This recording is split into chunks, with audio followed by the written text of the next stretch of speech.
بسم اللہ الرحمن الرحیم۔ السلام علیکم۔ آج کا خاص میسج، خاص نصیحت ان لوگوں کے لیے کہ جو اسپیشلی اسلام کو فائنڈ آؤٹ کرنے کے لیے گوگل انٹرنیٹ کا سہارا لیتے ہیں، اور انہوں نے کچھ اپنے کرائیٹیریاز بنا لیے ہیں سچ کو ڈیفائن کرنے کے لیے، جو کہ صرف گمراہ کر سکتا ہے، سچ تک نہیں پہنچا سکتا۔ اس کی میں کچھ مثالیں آپ کے سامنے رکھتا ہوں۔ پہلی بات تو یہ ہے کہ جب بھی ہم اسلام کو سیکھنے لگتے ہیں، نو ڈاؤٹ کہ ہم نے اسلام کی اصل کو ڈھونڈنے کے لیے اپنے اپنے ایک عالم جو ہیں وہ چن رکھے ہیں، چاہے وہ مسلمان ہے چاہے وہ غیر مسلم ہے۔ اس کی مثال یہ ہے کہ اگر کوئی مسلمان ہے، اور مسلمانوں میں اکثر یہ بات ڈسکس ہوتی ہے کہ آپ کس کو فالو کرتے ہیں، تو اس بات کا مطلب یہ ہوتا ہے کہ اگر کوئی شخص یہ کہتا ہے کہ میں مولانا طارق جمیل صاحب کو فالو کرتا ہوں، تو اس کا مطلب یہ لیا جاتا ہے کہ مولانا طارق جمیل صاحب کی جو اسلامک سرچ ہے، یا ان کے جو بیانات ہیں، یا ان کا جو موقف ہے، یا ان کی جو رائے ہے، یہ شخص ان کو فالو کرتا ہے۔ جو بھی طارق جمیل صاحب کہیں گے یہ اس کو فالو کرے گا۔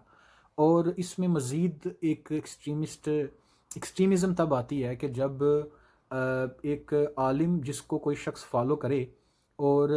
وہ عالم ایک موضوع پر ایک رائے رکھے،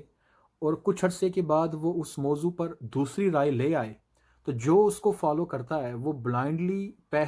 پہلی رائے کو فالو کرتا ہو، اور اب اچانک وہ دوسری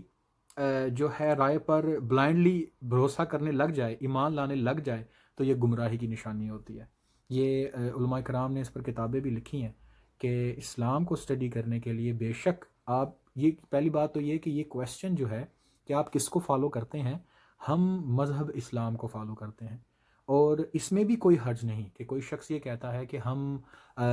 میں حنفی ہوں، کوئی کہتا ہے میں شافعی ہوں، کوئی کہتا ہے میں مالکی ہوں، کوئی کہتا ہے میں حنبلی ہوں۔ اس سے بھی کوئی فرق نہیں پڑتا، یہ صرف ڈفرینٹ اسکول آف تھاٹس ہیں۔ اس سے یہ اندازہ ہوتا ہے کہ آپ کس اسکول آف تھاٹس کو فالو کرتے ہیں فقہی طور پر۔ عقائد مسلمانوں کے ایک ہیں، اور ایک اور بات کہ جس طرح علماء کرام نے لکھا ہے کہ اگر آپ جس عالم کو فالو کرتے ہیں، اور وہ شخص، وہ عالم جب کسی بات پر، کیونکہ اس طرح ہوتا ہے، عالم جو علماء کرام ہوتے ہیں،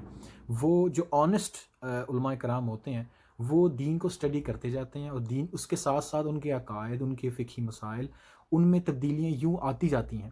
یعنی اگر آپ کسی بھی ایک عالم سے پوچھ لیں کہ کبھی ایسا نہیں ہوتا کہ ایک آنیسٹ عالم ہو، وہ کسی موضوع پر ایک رائے رکھتا ہو، اور ساری زندگی وہ اسی پر قائم رہے۔ بے شمار دفعہ اس طرح ہوتا ہے کہ وقت کے ساتھ ساتھ وہ دین کو مزید اسٹڈی کرتا جاتا ہے، اور اس کو پھر اس بارے میں ایسے تو بے شمار واقعات آپ کو مل جائیں گے۔ دوسرے نمبر پر ایک خاص بات مسلمانوں کے لیے، اور وہ یہ کہ علماء کرام کا ایک طبقہ ایسا بھی ہے کہ جو یہ کہتا ہے کہ اگر کوئی شخص اس لیے مسلمان ہے کہ اس کے ماں باپ مسلمان تھے، اور وہ مسلمان گھر میں پیدا ہوا، اور اس کو یہ نہیں معلوم کہ وہ مسلمان کیوں ہے، تو اس کا شمار قرآن مجید میں جن لوگوں کے بارے میں ذکر کیا گیا ہے ایمان والوں کو مخاطب کر کے، تو اس کا شمار ان ایمان والوں میں نہیں ہوتا۔ ایمان والوں سے مراد یہ ہے، یہ سبھی علماء کرام نے، ایک خاص طبقہ ایسا ہے جو یہ بلیو رکھتا ہے۔ ہمارے لیے یہ فکر کرنے والی بات ہے۔ میرا بیسیکلی میسیج یہی تھا کہ ہمیں مسلمانوں کو یہ جاننے کی ضرورت ہے کہ ہم مسلمان کیوں ہیں۔ یاد رکھیے کہ دین اس وقت انٹرنیٹ پر پھیلنے والا فتنہ جو کہ آنے والی نسلوں تک پہنچے گا، اور کوئی بھی ایسا فلٹر ابھی تک ایجاد نہیں ہوا کہ جو یہ ڈیسائیڈ کرے کہ ہاں اس ویور کو ہم یہ ڈیٹا دکھا سکتے ہیں، اس ویور کو ہم یہ ڈیٹا نہیں دکھا سکتے، مٹیریل نہیں دکھا سکتے۔ وہ صرف آپ سے یہ پوچھتا ہے کہ آر یو 18+ اور ناٹ۔ تو بے شک فیوچر میں نو ڈاؤٹ بے شمار فلٹرز آ سکتے ہیں، لیکن اس وقت ہمیں اس چیز کی فکر کرنے کی ضرورت ہے کہ وہ فتنہ، وہ